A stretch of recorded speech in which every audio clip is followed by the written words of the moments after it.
onto my computer. And I'm going to mute everybody for Peter to start his presentation. He will share his screen as necessary, and then afterwards we'll take questions, I hope. Okay. Are we all ready to go? Yes. I hope so. Here we go. We're going to. You'll have to unmute yourself.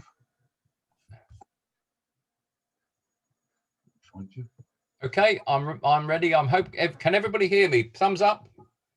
Excellent. And here we go with the screen shave. And first of all, everybody, it's an absolute delight to meet a lot of people that I haven't seen for a long, long time, as well as people that I've never met before. But it's a delight to be with you. And what I'd like to try and just talk about is some of the things that we've been trying to do in Canterbury Rotary Club over the, well, it was both in the lead up to lockdown and during lockdown itself. And what we've been doing is playing the Rotary regeneration game. So I think it's probably right that we just start off with this. Here we go.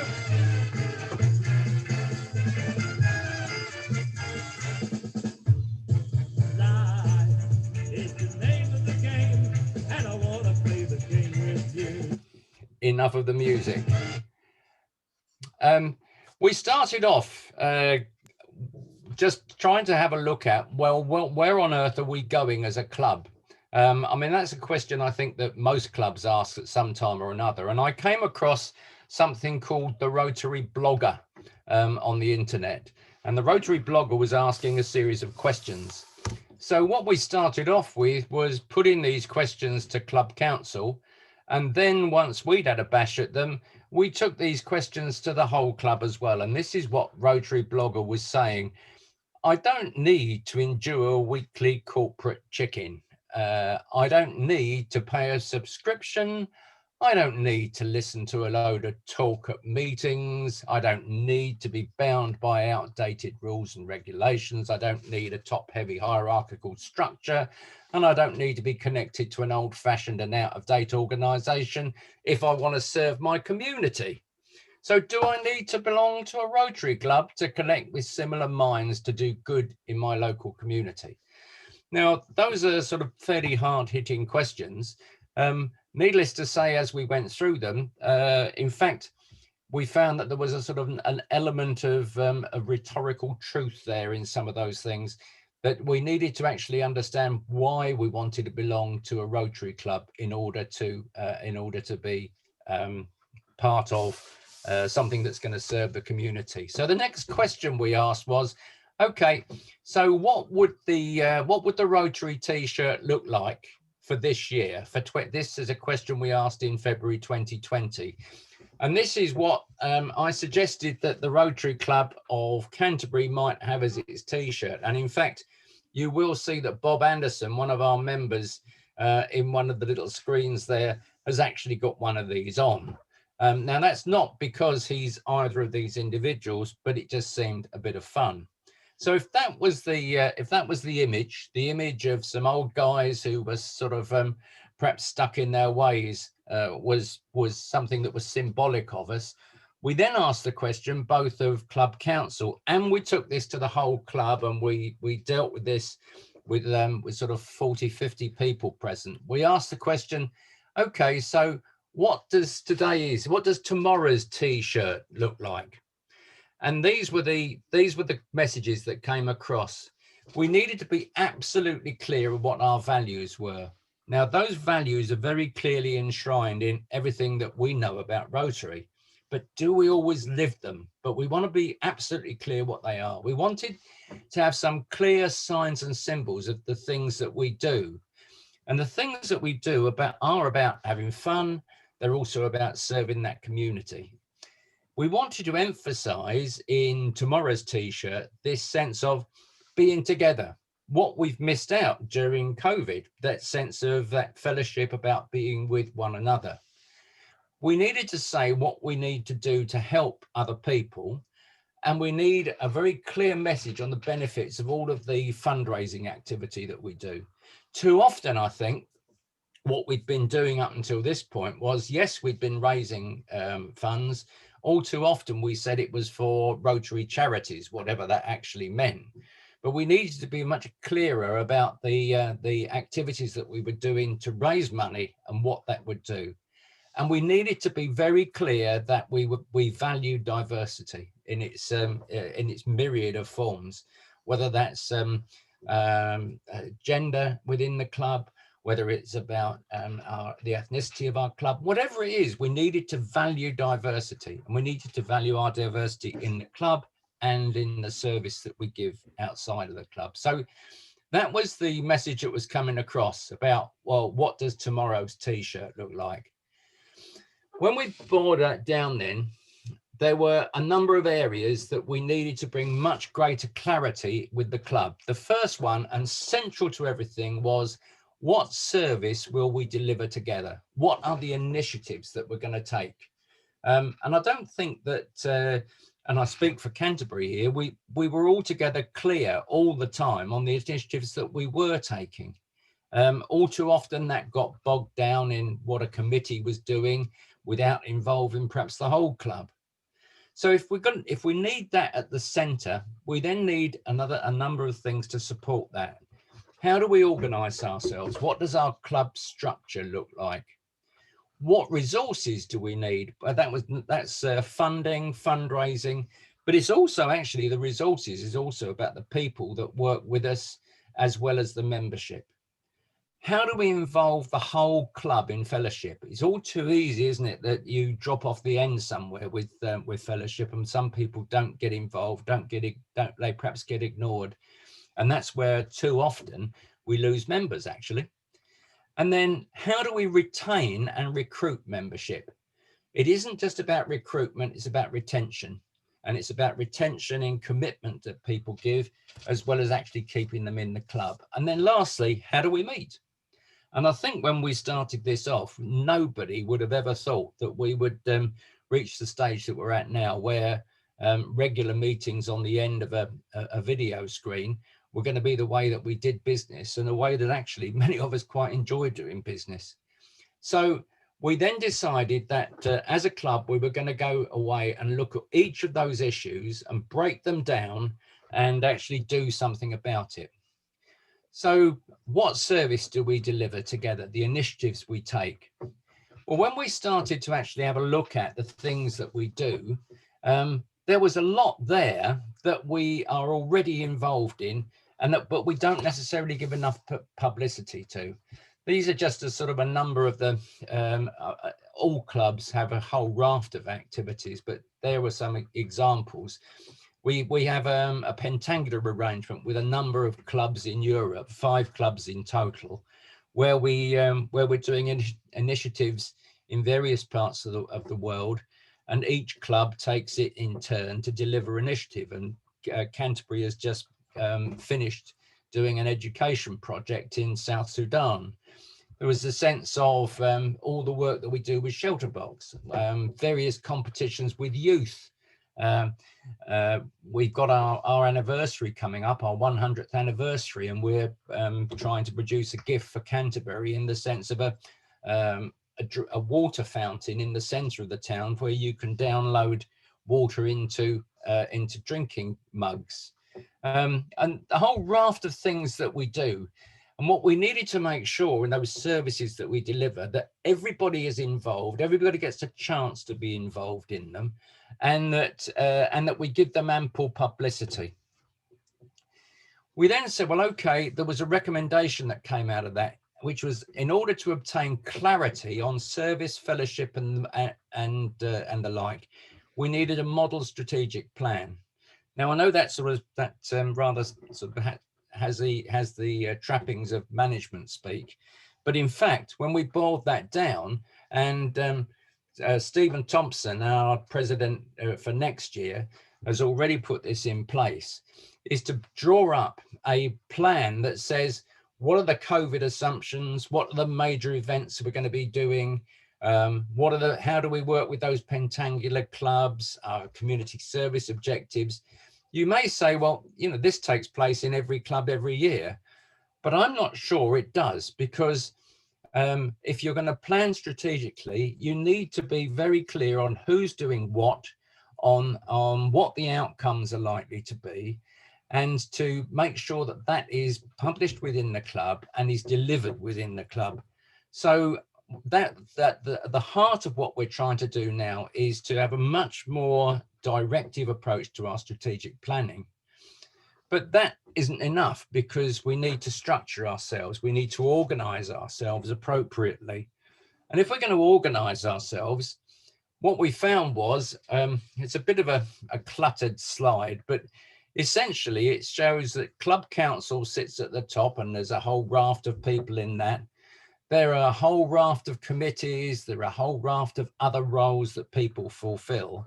And it's extremely bureaucratic, and it doesn't link together nicely. Now, we're a club of some 60 members, many of whom are getting older, and some of whom don't take as active part as perhaps they used to. But what we need to do is to structure the club in such a way that it is actually more responsive in order to deliver that strategic plan. So the recommendation was that we would have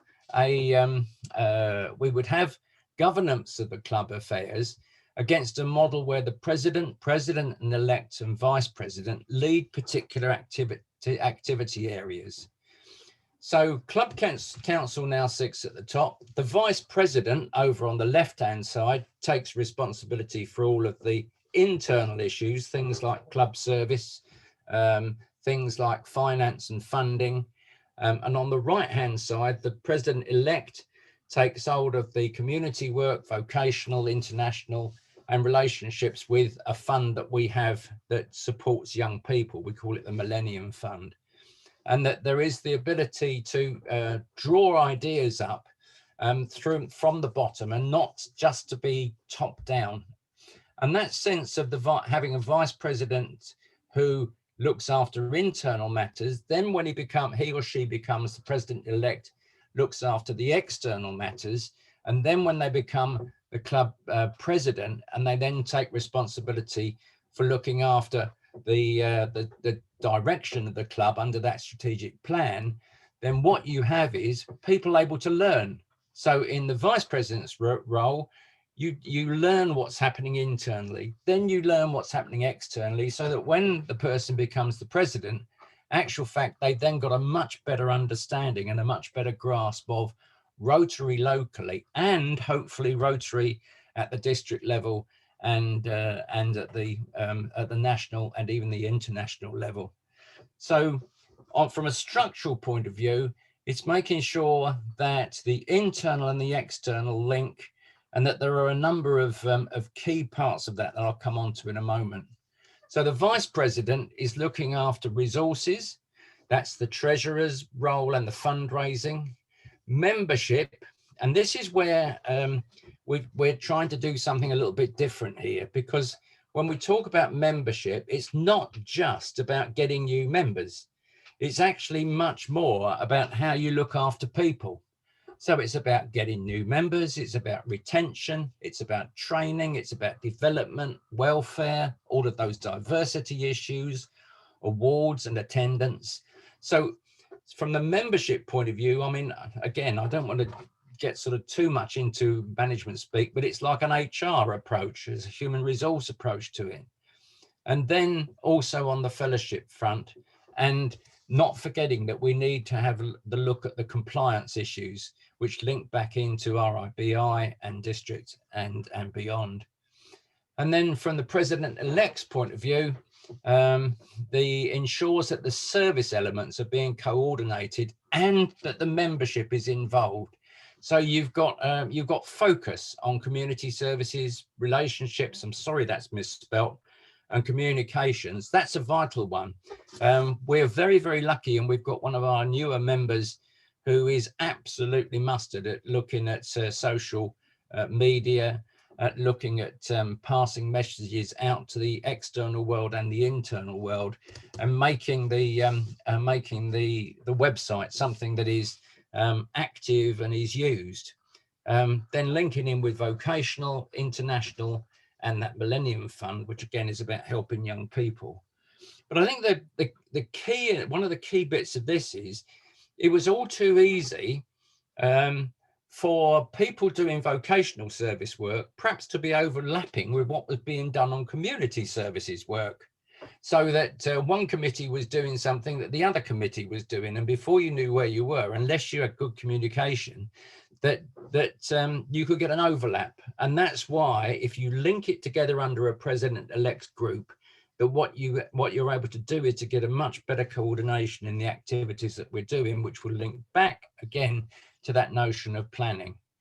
So our recommendation was that we manage things in a with a project approach. So on this front, from this front, this was about doing the business. So let's have a look at some initiatives. We want to run a youth development initiative. Well, that's who leads that? Well, we need a clear sense of who leads it. It's perhaps involving a social event. It goes on to help young people. It brings together the club. It may cost us £750 to run it, and we may raise £750 from a social event, and it's cost neutral. So there's a clarity about not only what you're doing, but how much it's costing.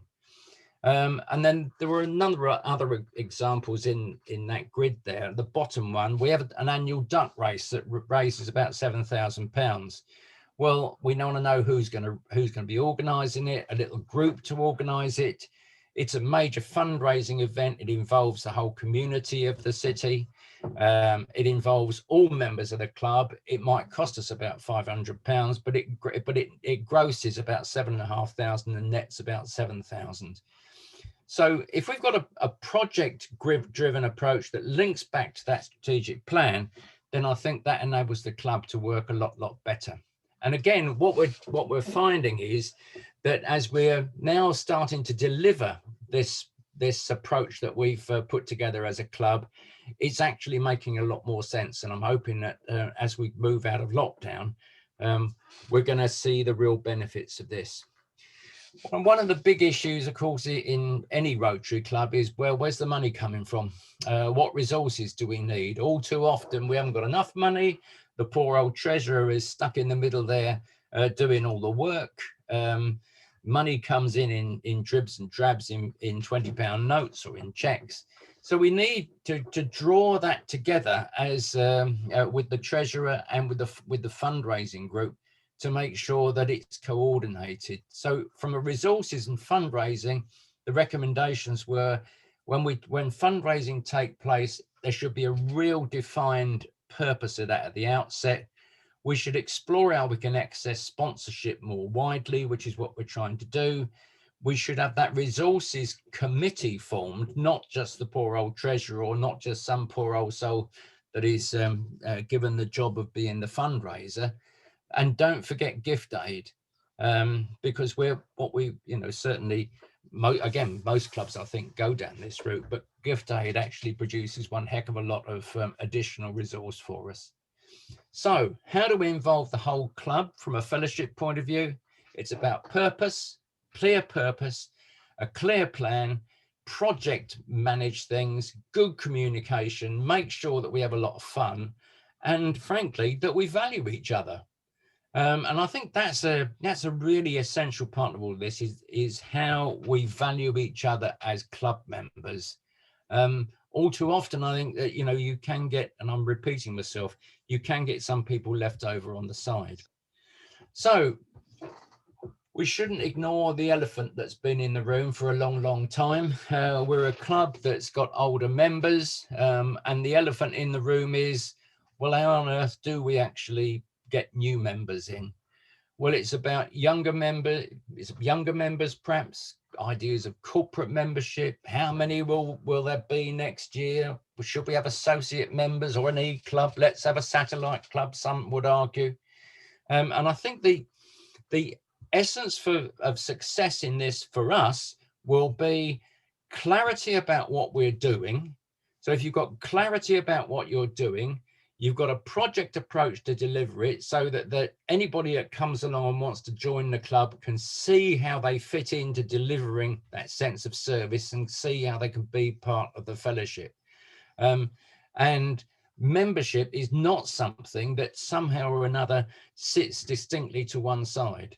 And during lockdown, we've been very lucky. We've had two new younger members, very, very active members. One of whom who's linked us into a club in Mauritius, who we've met over using Zoom. We've had meetings across with clubs in the Indian subcontinent during lockdown, and that's been generated by younger members. And I think that getting new ideas is essential to it, and that's what those younger members bring. And they've got to be involved, and they've got to be very much part of what we're doing. So retaining and recruiting members, we've got a membership group that embraces all of those things that I've mentioned before: recruitment, retention, training, development, welfare, equal opportunities, diversity, awards and attendance. And that group works to establish how we can set up some Friends of Rotary and associate memberships, which is on the agenda for us to do as we move forward over this next 12 months or so. And that's something that we've got to be working with. And it's very interesting, as I've been talking to one or two clubs with this regeneration idea, those clubs that are able to have Friends of Rotary and associate members are the ones where they link those friends into the work that Rotary is doing, rather than just to assume there's somebody that's going to come along and have a beer with you at a meeting. So how do we meet? If you'd have asked me a little while back whether we would have ever enjoyed meeting on Zoom, I'd have said there wasn't a snowball's chance in hell of that happening. But in fact, it has happened. It's gone extremely well. Everybody wants to get back to a mixture of meetings where we meet each other. We are a traditional luncheon club, but we've looked at the various options of how we can meet. And the plan that the president, next year's president, has put in place is actually giving us a very rich mixture of meetings. And we're looking to do some of the committee meetings, club council meetings on Zoom, because it makes life so much quicker and so much easier. So how do we meet? Further open debate in the club, but there is this very real realization that we've got to be back together, and we've still got to make use of the technology. And I think it's worth exploring how we make further use of that technology, and that's something we want to be doing as we move forward in this next year. So I went on an RIBI membership webinar. Some of you might have been on this a little while ago. And there, the ideas were that we should start new clubs. We at Canterbury want to really get settled down with what we're doing on the regeneration front before we start thinking about that. And I think that we've got to be looking at how we work together with our other local clubs in Canterbury, because we've got Forest of Blean and we've got Sunrise. And I think how we work together locally and how we look at the other clubs locally in East Kent will be important, because as far as the public are concerned, they wouldn't distinguish one Rotary club from another one. We got to the membership webinar said, reflect the community in which you live. I thought that was a really, really good point that emerged from that. Different clubs in the same area will have different identities. That's inevitable, I think, and it's part of the richness of it. It's part of the diversity. Remember why we joined, and wherever you go, there will be a Rotary club. And I think that's a real big selling point. And when we look at that issue about retention and recruitment of members, you're joining an organisation that's got opportunities for you anywhere in the world. You know, you can go on holiday and find yourself a Rotary club. You can go on a cruise and find people that will be having meetings of an ad hoc meeting of Rotarians on a cruise ship, and have a cause, clarity about what we're supporting. Those were messages that were coming across from that webinar. What I'd like to do now is just leave you with this, which I thought was quite fun. Here we go. What is Rotary? Rotary is a voluntary, non-profit, non-governmental, non-religious organization of industry professionals and academics working in intertwined autonomous networks, providing self-education, exchange of knowledge, and humanitarian aid. It might sound complex, but it's built on a very simple philosophy. You go through life, working, studying, and taking care of your loved ones. But at some point, you might stop and feel a spark, an urge to not only do good, but to help others as well as yourself. Throughout life, you've had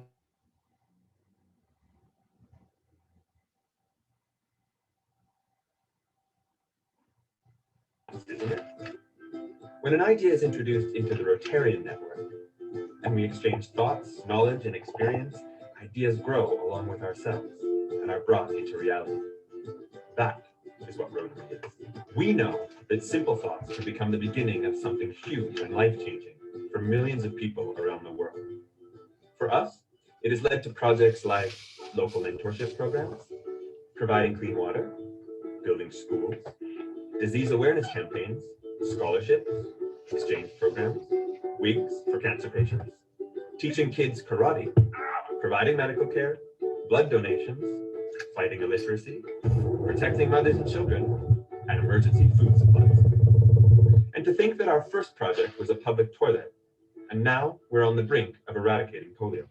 We believe that with the right people, the smallest thing can make a huge difference. So when you feel the spark, remember Rotary.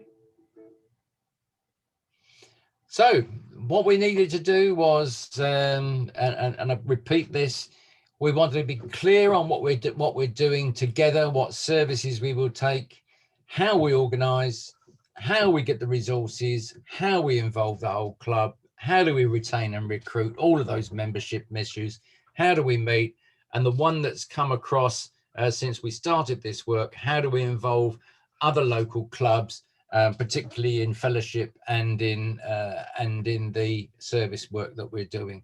And that's what we're in. That's where we're off to. All the recommendations that we put together have been accepted.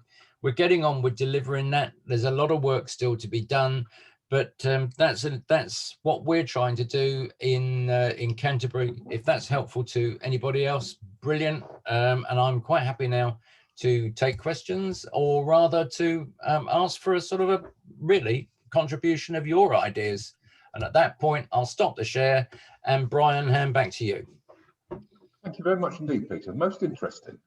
I suppose my first question, before David Lister comes up with his, would be, have you redesigned the T-shirt, or are you still on the Muppets? I think we actually need to get a new T-shirt. Yeah, Bob Anderson there. Bob, wave your T-shirt at everybody. Look, there he is.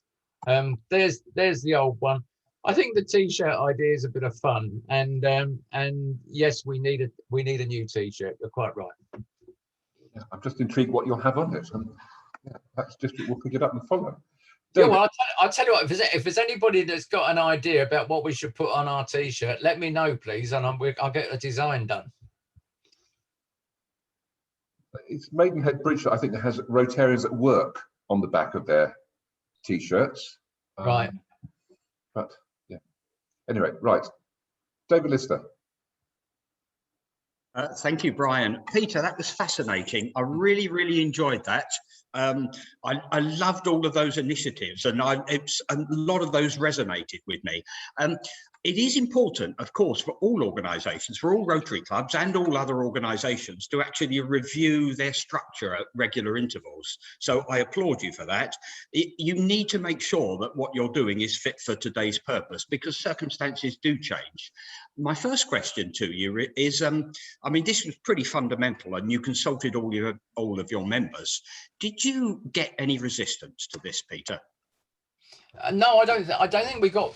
Well, we did get. I can think of one particular individual who was keen that we didn't lose track of the fact that many of the small things that we do are very, very important. So some of the small events in community services, where perhaps it's only a matter of spending £100 or so, but doesn't somehow or another get reported back up into the club, should not be ignored. And I think that's a very important message that that we can't afford to lose. But I think most of the individuals in the club, because they were able to contribute in some of the open meetings that we had, and we've tried to communicate what we're doing subsequently, have taken it on board. I can see Tony Lochran down there. I mean, he's one of our club. Perhaps Tony, you might want to just respond to that one. Yeah, well, I think Peter made the point there. There was of the members that like their lunch meetings, there were some comments in terms of, you know, making sure that is retained. But I think it's, at the end of the day, it's a balance in terms of what we do, because, you know, we can't continue just being a club that just has a lunch and does nothing else. And by the process of going through this, that those people that perhaps were a little skeptical at the start have come on board with it, and it'll just continue to grow from here. I think from my perspective, I say, in terms of, I'm president-elect at the moment, so going vice president next year, it's effectively a 3-year cycle that we're going through. I think it's important to other clubs that you might have people that are apprehensive, that might not want to go into the chair, for example.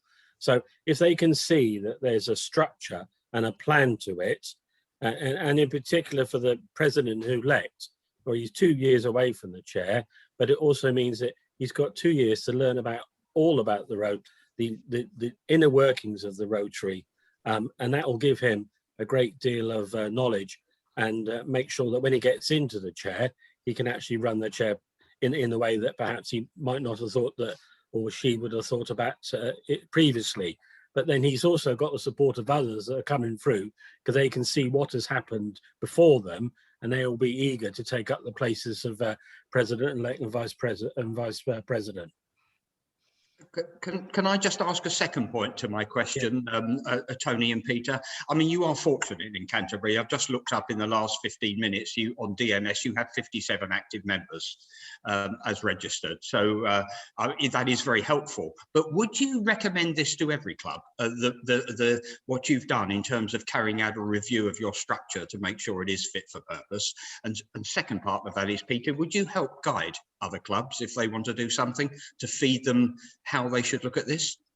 Yeah, I mean, I don't mind helping anybody. I think going through a process of review is very, very important. That process of review that I've just described was one that was very much for us. But I think that the key elements of that, of asking some of those pointed questions and trying to draw out from people what do they think the culture of their club is now, and what would they like the culture of their club to be, say, in 12 months' time?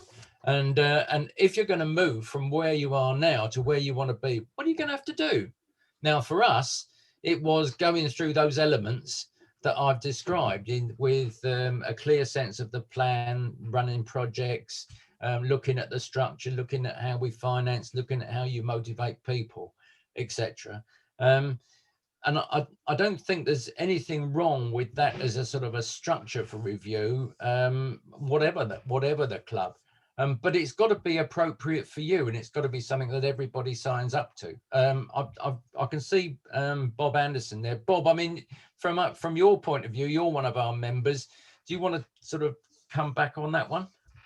Well, just to say that all this cropped up because we went from a club of about 73 members down to a club of about 55 members.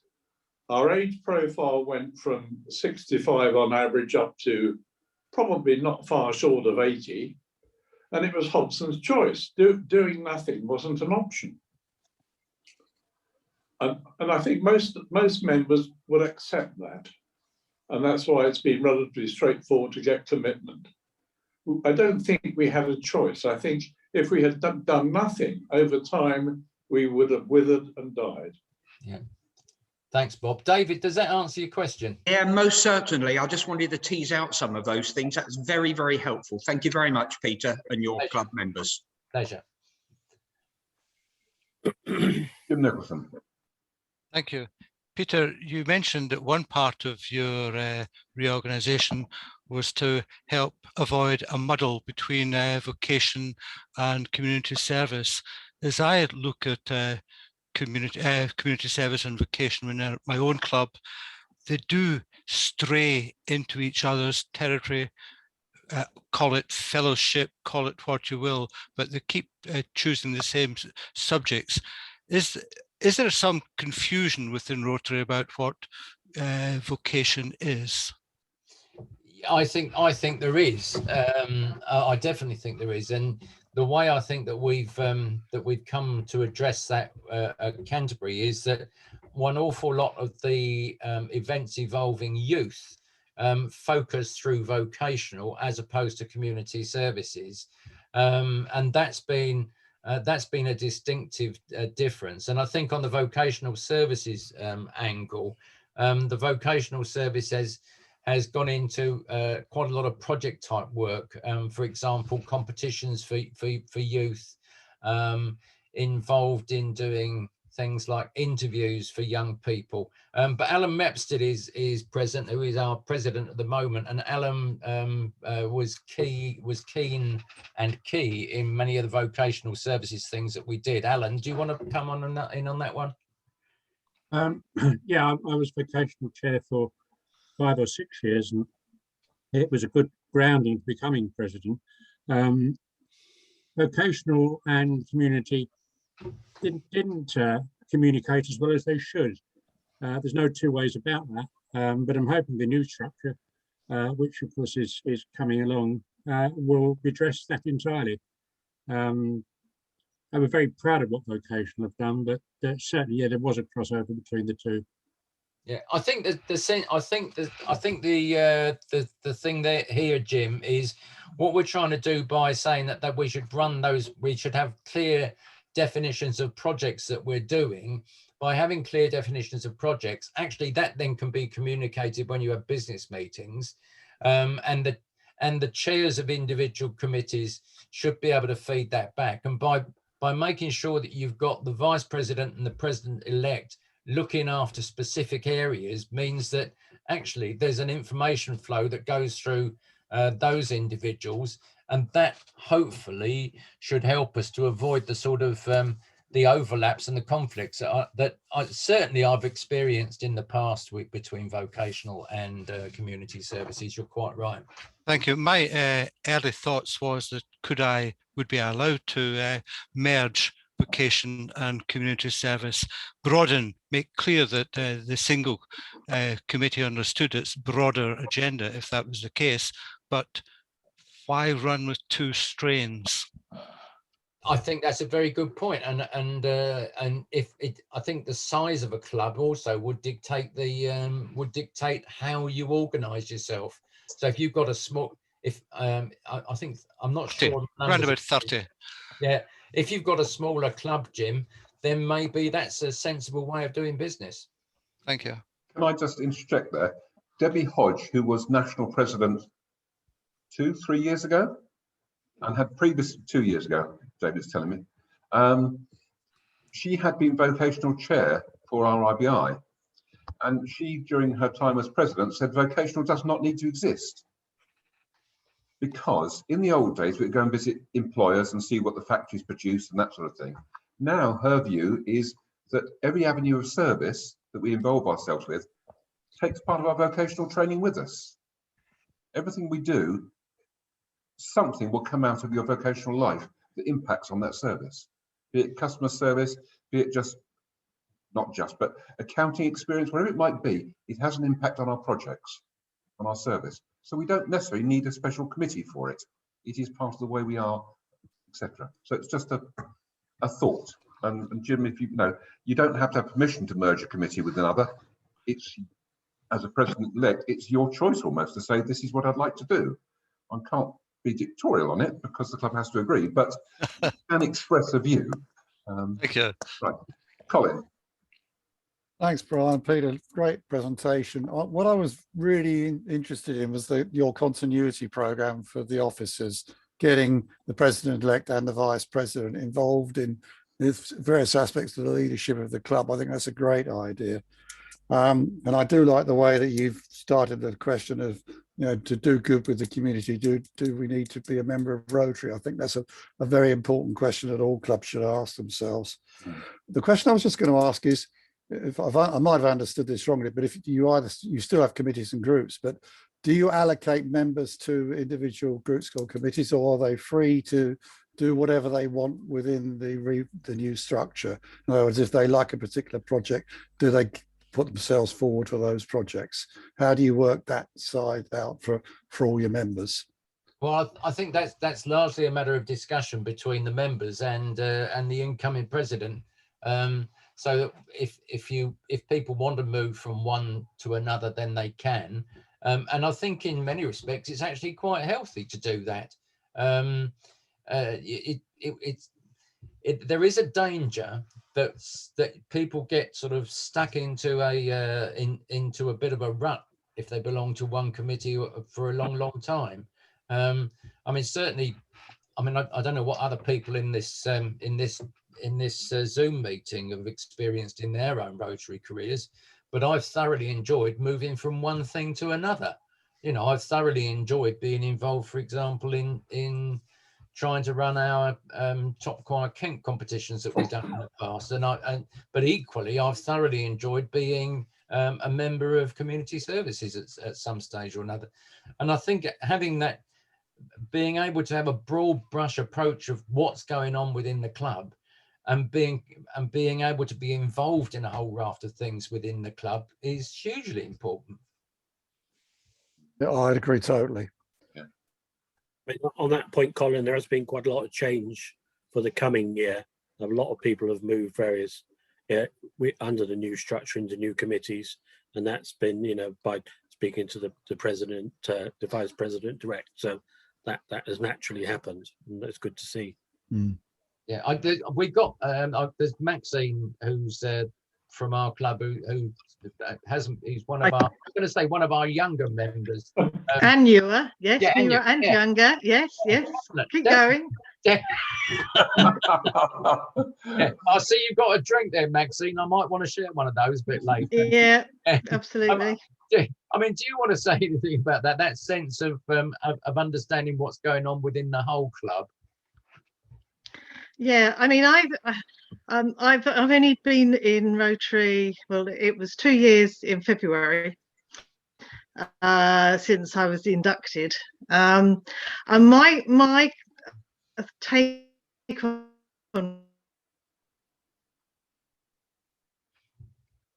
We've lost you, Maxine.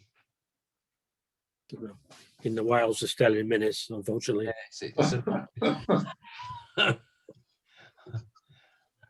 no, I think we've lost Maxine. I do apologise. A great loss to Canterbury if we have, Peter. Yeah.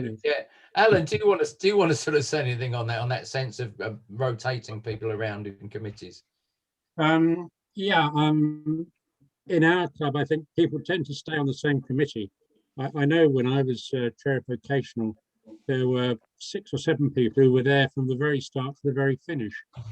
And that does give a sense of continuity, but they get a bit stale after a while, and you don't get the new ideas, you don't get people contributing.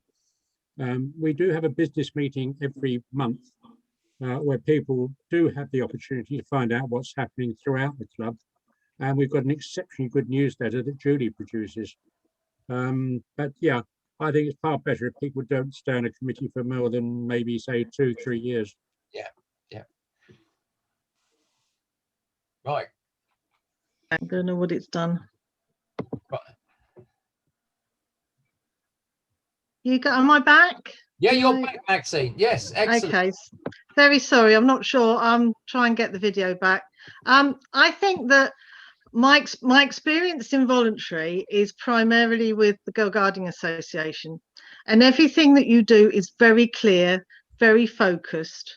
I found I still don't even really grasp what Rotary is about and all the different things, and I'm secretary in June, so it'll be a very steep learning curve. Very steep learning curve. So it's a very complicated organisation, it seems to me. However, Canterbury's been brilliant. I understand in the early days that there was some opposition to lady members, but they've stopped asking me if I'm in a wheel. You know, now I'm a Rotarian. But it's a case of, and I don't get the inner wheel bit. I'm sorry, that I still got to grasp that. But for me, the work that Peter's doing and the team have done is getting this clarity, and we didn't have it. And it really, if you weren't careful, it just came over as an old boys lunch club with some really good stuff going.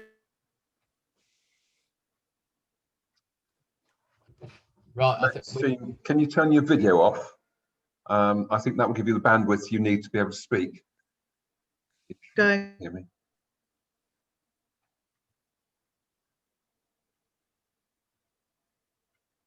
No, turn your video off, Maxine. Sorry.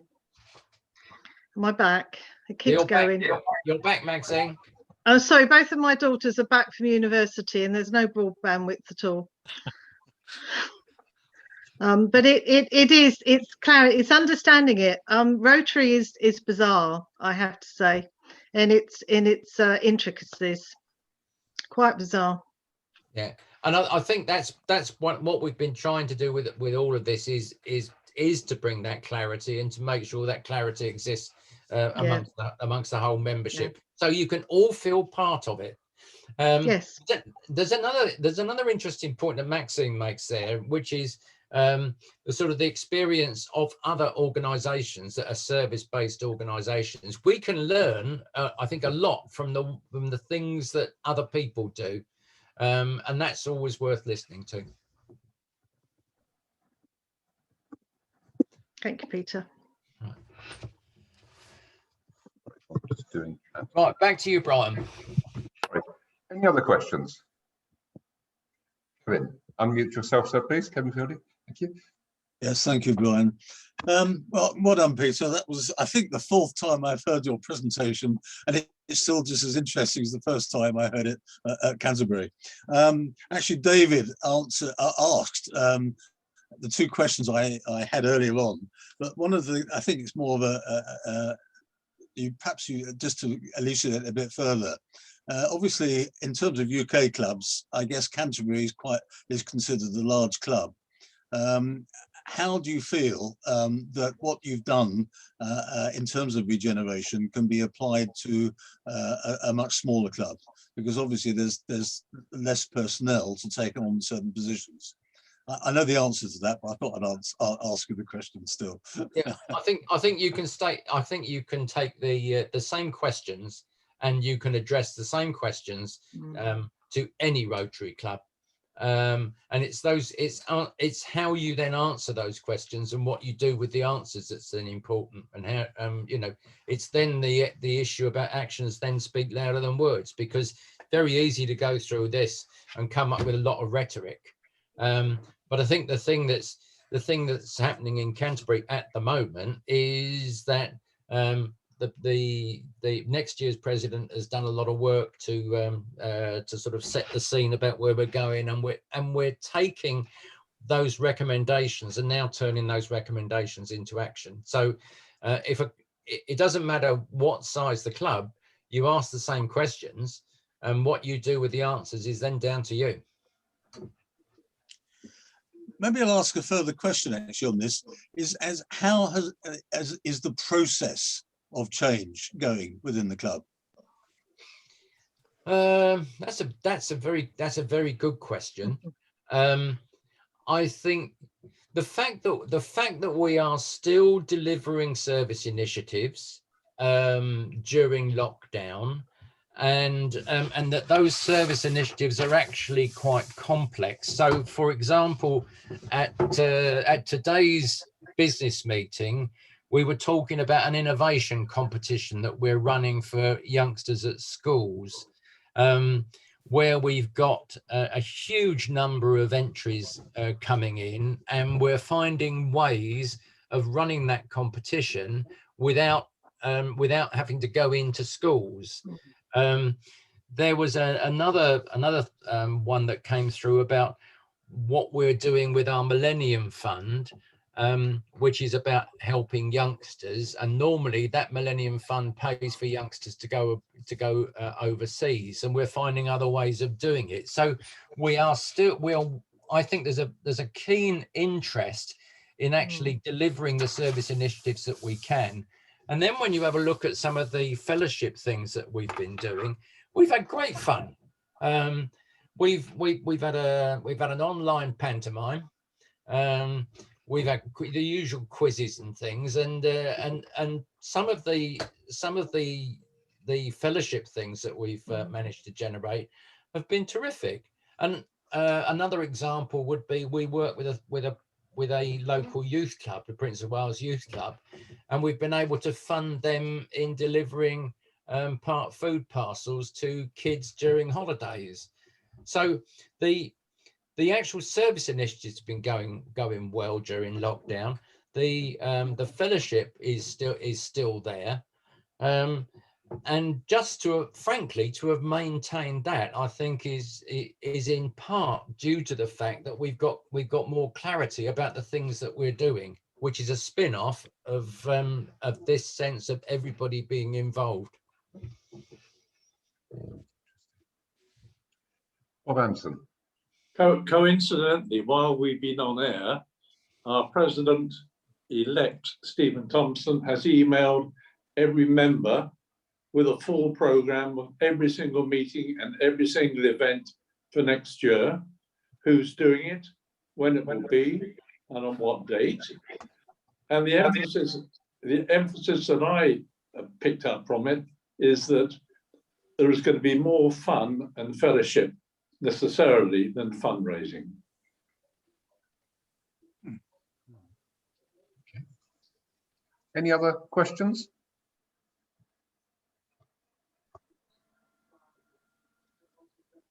The only question I've got, Brian, is how many goals do you think Liverpool are going to win by this evening?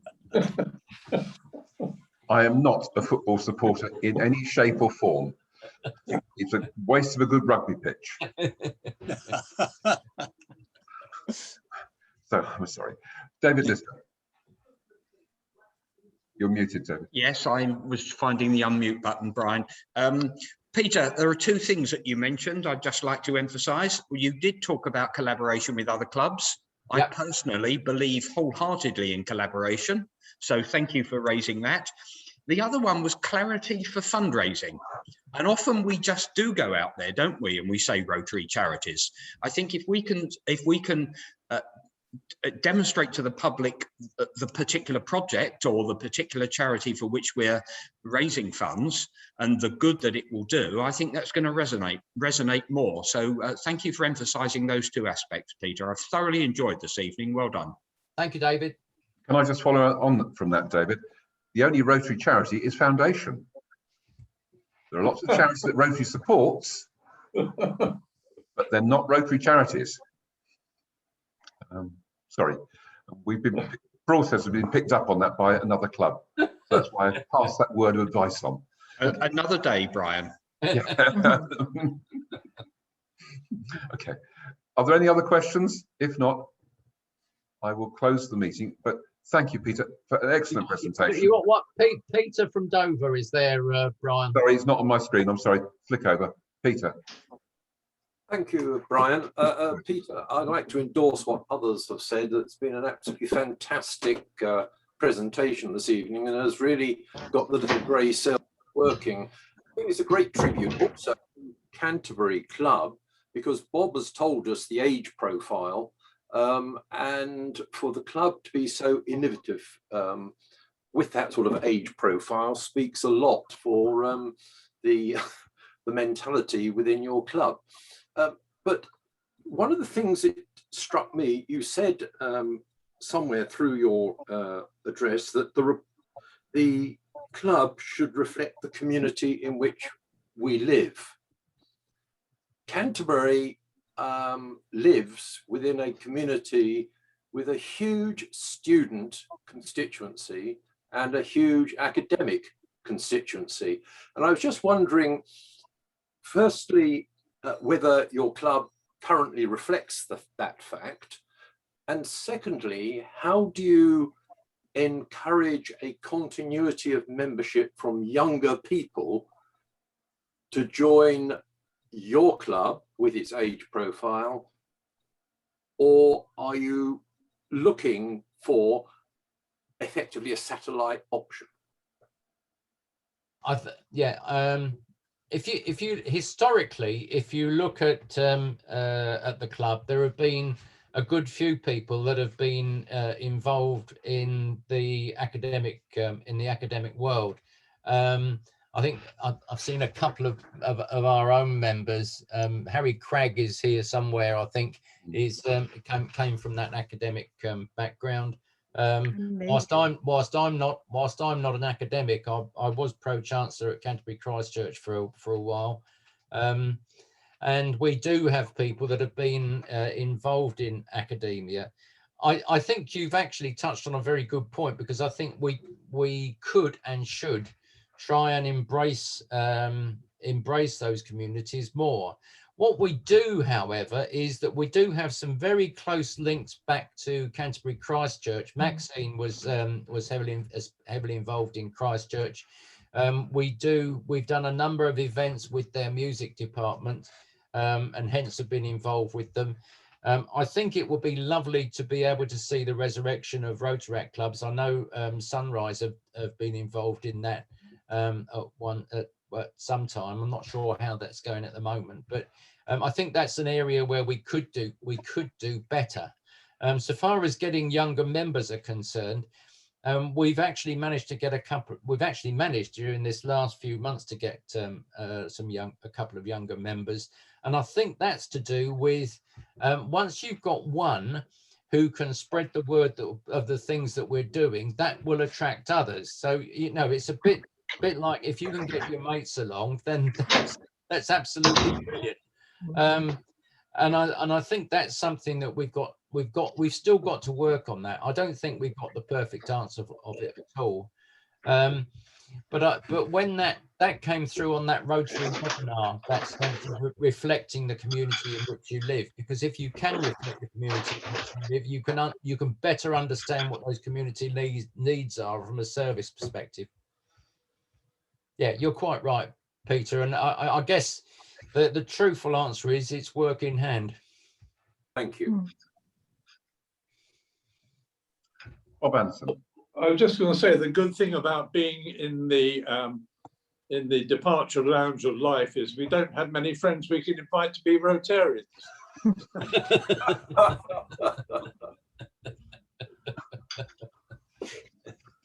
On that note. Yeah, lovely expression. Yeah. I'm a friend. Right.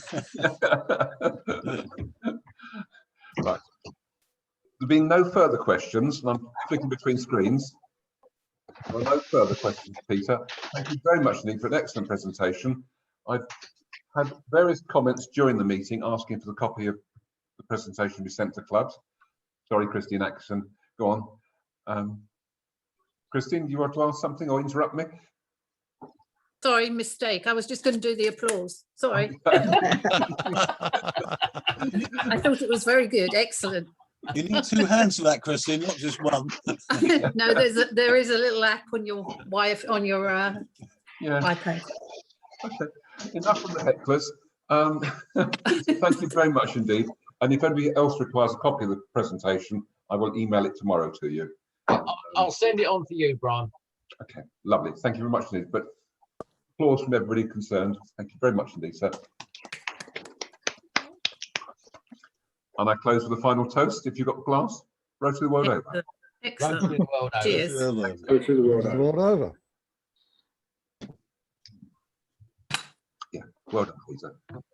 Excellent. Thank you. Thank you, Peter. Well done. I think, Peter, what has helped tonight is having the brief set of words you put to it. You know, we were able to send out because it told people what they were expecting tonight. And I think my regret is there's nobody here from membership formally that I can see. And I think they should have been here, but it will be sent to membership team, so they'll hear about it. Okay. Pleasure, Brian. I'm going to go and watch the football. Okay, sorry. Yep. Cheers. I think a shame, Brian, is that when this is something like regeneration, that we didn't have more members from the district attend, really. But there we go. Yeah. Yeah. There we go. Anyhow, Not keep doing that. Yeah. Okay. very good. Cheers. Good night, all. Good night. Yeah. All right.